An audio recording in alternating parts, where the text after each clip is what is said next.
Hello, friends. It's Miss Lisa coming to you. Wanted to say hi to you and your parents and give you guys some ideas of things to do since we're not able to come out and play with you at your house.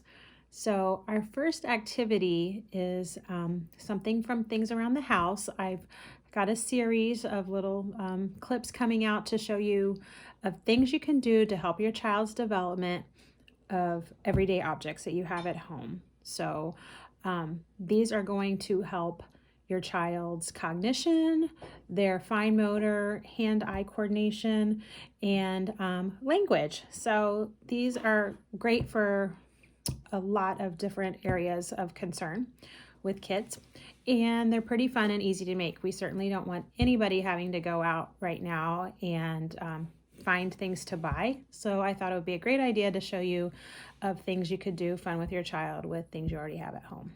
So our first one is, I've just got a dip container here. You could use a Cool Whip container, cottage cheese, sour cream. This is from Ranch Dip. Use cream cheese container. You'll notice this one just has a slit kind of in it. And this one has kind of like an X. So it's just two ways what we're going to show you that kind of with some materials you can do some different things. So first of all, you can use this and they can practice saying open, open, please.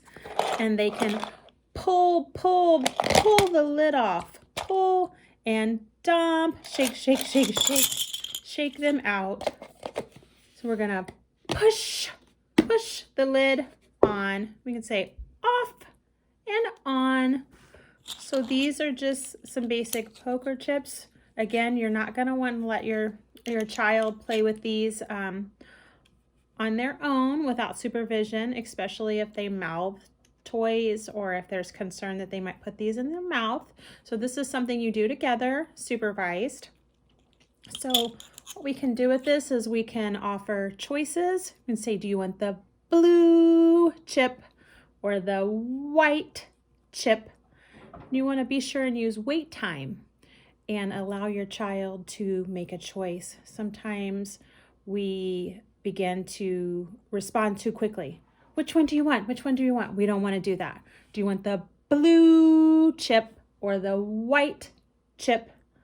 Hold them up next to your face so that your child is looking at your mouth, and wait and watch for their eye gaze. Some children will reach for the one that they want and you can say, oh, you want the white chip. Let's put the chip in.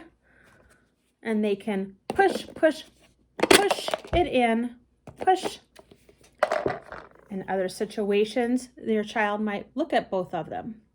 Watch their eye gaze and their nonverbal skills, because that may be their way of letting you know that they want something or they're thinking about it. So give them that chance to think about it.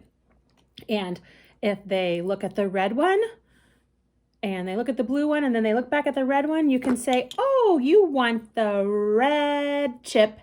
Here's the red chip. And you can give it to them and they can put it in.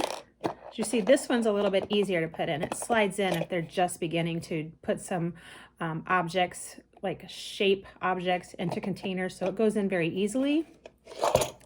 This one you have to practice with your hand strength and push it in a little bit more.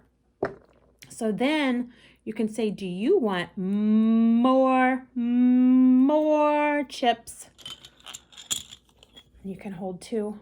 And again, ask them, which one? Do you want the red chip or the white chip? And remember to wait. We need to give our kids that wait time and the pause. It's really hard. We always want them to answer so quickly, but their little brains need time to think in between.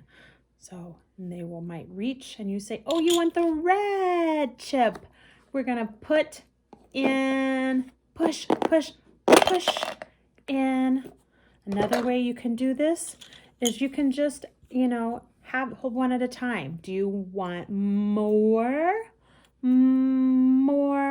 Maybe your child's not quite at the point of making choices and you're trying to elicit some communication and request to ask for more of something.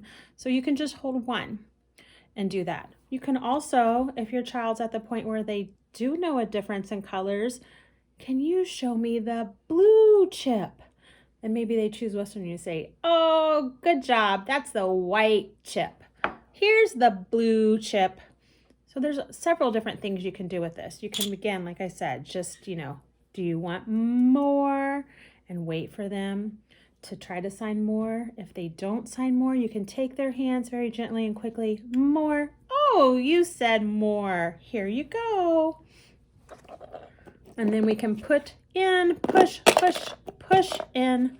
When you've done that with them, some children only want to maybe do for 5. Some really like it, and they'll sit and you can do 10. So then you're all done and you want to open the lid to take them out. So you can pull, pull, pull, and shake, shake, shake, shake. And put the lid on, push, push, push. These are all things your child can help you with. And so you're working on push and pull and on and off and in and out, which is a great skill to work with your kids and their language. Okay, our next homemade activity is a honey jar. Some of you use honey. Maybe if you don't use it, maybe grandparents or somebody. Of course, we are trying to stay at home and stay away from our grandparents and things because we don't want to make them sick. But maybe they can drop it on your porch or something. Or maybe you have a neighbor. So I love this because you can see on the inside. The kids like to watch it shake, shake, shake. It's a nice little homemade shaker for your little ones. And again, we can work on open, open. Draw out that sound. Push to open. It has a little top. So we have some of these little sticks that we've always used at work. They're kind of hard to find, so I'm not sure if you can use these exactly, but you can use cut up coffee stirrers. Some straws might fit through there if it's a smaller straw. And I like sometimes to use pretzel sticks if your child is able to eat that, because then if they take a bite of it, it's food. Okay, so with this, we're going to offer choice making like we talked about with our poker chip activity. So you can say, do you want the green, or the red? Remember, we're using wait time, and we want to let them think before they make a choice. We're going to watch their eye gaze, see if they're looking. We're going to see if they're reaching for the toy. Sometimes they're looking and they're not reaching. So if they're looking at the green one, say, I see you looking at the green one. Do you want the green stick? And we can put in. This is nice for eye-hand coordination. Push, push in. And then you can shake, shake, shake, shake, shake. Again, and then you can say more, more if you're working on those M sounds. And then put the red, you give them red, in, put in. I like to hold it for them sometimes if they're new at putting things in using their hand-eye coordination. If they're a little bit further ahead, then you can let them hold the bear while they put the stick in. That's a nice way for them to be able to see that they have 2 hands and those hands work together.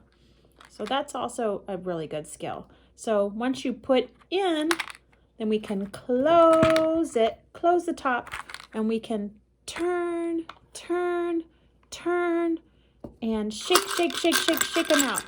Shake them out. Kids really like this activity. So I hope maybe you might have some of these things around at your house to give it a try. So here is another fun homemade activity. How many of you have dried out markers all over your house? I know we do. We go through a lot of markers at our house. My daughter's really into art, and then I just hate throwing away the whole marker. But maybe that's because I've been conditioned all this time in this job to save every little thing and think about how it helps a child's development. So these are marker caps. If your child still puts things in their mouth, this is not a good activity for your child. However, you could use little pom-pom balls maybe instead of these. Again, you want to watch for mouthing and choking hazards. But if you are right there with your child and you don't have to worry about your child choking on this, this is an activity you guys can do together. Again, you don't want to leave them with this. So this is a sprinkle container. We like to do a lot of baking at our house, so we have a lot of these. And I have this wonderful friend at work whose husband takes his drill bit and makes holes in the containers for us at work. Shout out to my friend Robbie, who has a great husband who helps her out for making toys for kids for our family, the families that we work with. So again, we're gonna just do with this, the nice thing about all of these activities I've showed you today, you're working on language, you're working on cognition, and you're working on fine motor skills. So simple objects from around your house that are addressing all those activities, wherever your child is or whatever your child's needs is. So again, you're going to do choice making. Do you want the green or the yellow? Remember to practice your wait time. Wait and see. Are they gazing at the object? Are they reaching for the object? Are they trying to grab? Or are they one of those little kiddos who just is grab, grab, grabby? So that you're going to keep those objects in front of you. Whoops.